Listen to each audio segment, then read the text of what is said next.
شام کے 5 بجے ہیں۔ السلام علیکم، یہ ریڈیو پاکستان ہے۔ شفیق الرحمان سے خبریں سنیے۔ اہم خبروں کا خلاصہ۔ وزیر اعظم نے اتحادی جماعتوں پر زور دیا ہے کہ وہ ملک کی ترقی کے لیے اتحاد کے جذبے کو فروغ دیں۔ قومی اسمبلی نے رواں اور گزشتہ مالی سال کے لیے مختلف وزارتوں اور ڈویژنوں سے متعلق تمام ضمنی گرانٹس کی منظوری دے دی ہے۔ شہباز شریف نے ہنگامی امداد کے قومی ادارے کو ہدایت کی ہے کہ وہ دریاؤں اور ندی نالوں کے قریب مزید مربوط حفاظتی اقدامات کرے۔ غزہ میں اسرائیلی فوج نے مزید 72 فلسطینی شہید کر دیے ہیں۔ اور اب خبریں تفصیل کے ساتھ۔ وزیر اعظم محمد شہباز شریف نے اتحادی جماعتوں پر زور دیا ہے کہ ملک کی ترقی کے لیے متحد ہو کر کام کریں اور اتحاد کے جذبے کو فروغ دیں۔ انہوں نے یہ بات آج اسلام آباد میں وفاقی بجٹ کی منظوری کے بعد سینٹ اور قومی اسمبلی کے ارکان سے ملاقات میں کہی۔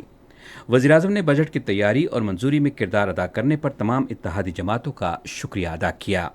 بھارتی جارحیت کے خلاف پاکستان کی حالیہ فتح کا ذکر کرتے ہوئے وزیر اعظم نے کہا کہ مسلح افواج، سیاسی قیادت، عوام، سول سوسائٹی اور میڈیا نے متحد ہو کر دشمن کے مذموم عزائم کو خاک پہ ملایا۔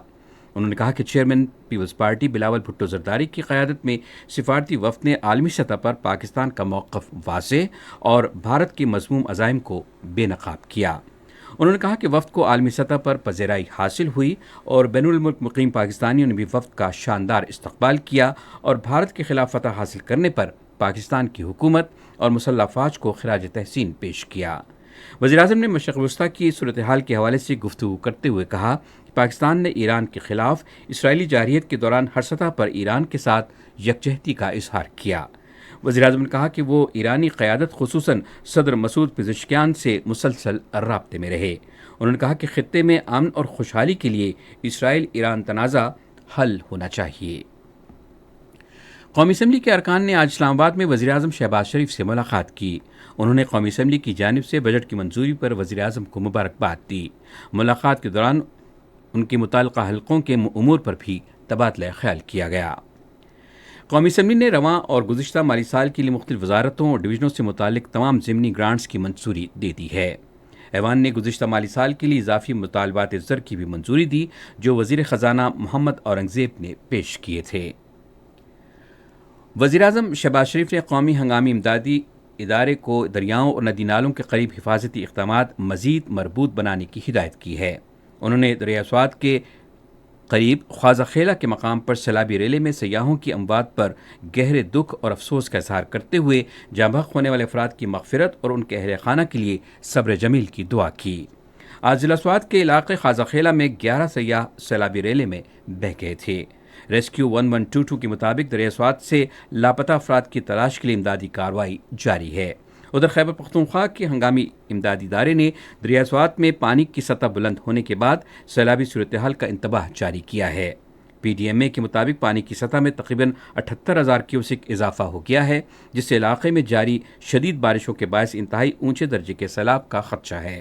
پی ڈی ایم اے میں صوبائی ایمرجنسی آپریشن سینٹر پورا ہفتہ 24 گھنٹے فعال ہے اور کسی بھی مدد یا رہنمائی کے لیے ہیلپ لائن 1700 پر رابطہ کیا جا سکتا ہے۔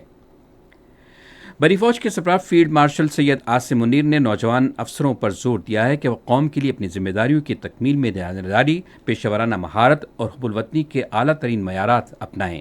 انہوں نے یہ بات راولپنڈی کے آرمی آڈیٹوریم میں ایک نشست کے دوران سول سروسز اکیڈمی کے 52ویں کامن ٹریننگ پروگرام کے زیر تربیت افسران سے بات چیت کرتے ہوئے کہی۔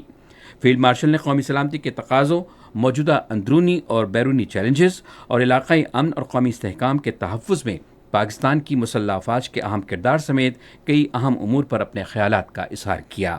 انہوں نے پاکستان کے اسٹریٹجک اور ترقیاتی مقاصد کو آگے بڑھانے کے لیے اداروں کے درمیان ہم آہنگی، باہمی احترام اور مشترکہ قومی مقصد کی ضرورت پر زور دیا۔